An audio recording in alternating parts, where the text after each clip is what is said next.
side, ma. Concentrate. Kaivalya. Peacock. Very. Kaivalya Kaivalya అది పట్టుకున్నావా? ఏం పట్టుకున్నావు? అది చూడు. అయ్యో ఇచ్చు ఇచ్చుడు ఇచ్చుడు. Hi Kunyari. Chikuri. Kaivalya వచ్చిందన్నా? Flash cards నేను ఇంట్రడ్యూస్ చేశాను, 4 to 5 సెట్స్ ఇంట్రడ్యూస్ చేశాను. సో ఒకసారి 4th మంత్ వచ్చిన తర్వాత తను బాగా కాన్సన్ట్రేషన్ చేస్తుంది కదా, అసలు ఎంతవరకు రికగ్నైజ్ చేసింది, రెస్పాండ్ అవుతుందా లేదా అని చెప్పి ఒకసారి చూద్దామని చెప్పేసి అడిగాను.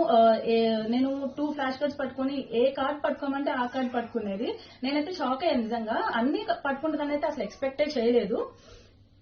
బట్ తను ఆల్మోస్ట్ నేను చెప్పినవన్నీ పట్టుకుంది.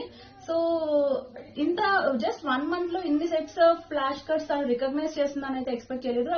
సో రికార్డ్స్ అప్లై చేస్తే బెటర్ కదా అనిపించింది. ఇండియన్ బుక్ ఆఫ్ రికార్డ్స్ కి అప్లై చేశాను. వాళ్ళు ఏజ్ లిమిట్ 4 months కి ఏజ్ లిమిట్ లేదండి, 1.5 year age limit, minimum age limit అని చెప్పారు.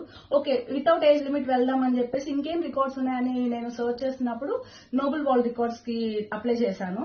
అప్లై చేసిన 2 to 3 days లో వాళ్ళు ప్రాసెసింగ్ అంతా స్టార్ట్ చేశారు. లైక్ పాప డేట్ ఆఫ్ బర్త్ సర్టిఫికేట్ అడిగారు, లైక్ ఇంకా పాప రికగ్నైజ్ చేసే వీడియోస్ ప్రతి ఒక్కటి, నేను మెన్షన్ చేసిన ప్రతి ఒక్కటి మిస్ అవ్వకుండా వాళ్ళు వీడియో అడిగారు. ఒక్కటి మిస్ అయినా కానీ వాళ్ళు మళ్ళీ రీచెక్ చేసుకుని మళ్ళీ అడిగారు అనమాట, ఇన్ కౌంట్ మిస్ అవుతుందని చెప్పేసి.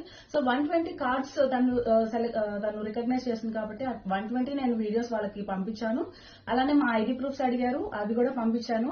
సో 2 to 3 days తర్వాత వాళ్ళు పాప ఎలిజిబుల్ అయింది.